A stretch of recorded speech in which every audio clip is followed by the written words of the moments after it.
أهلا ومرحبا بكم من جديد من فعاليات مهرجان المركز التسويقي للسينما في دورته ال 72.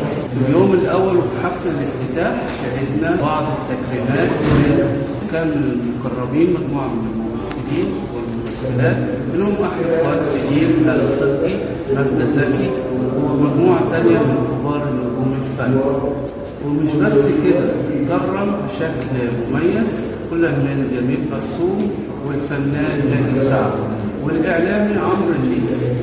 ده اللي حصل على مدار يوم الافتتاح.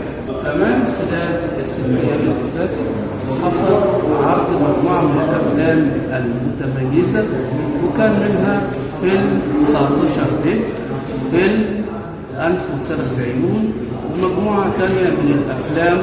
هو صاحب كل فيلم ندوة فنية أمام الجمهور.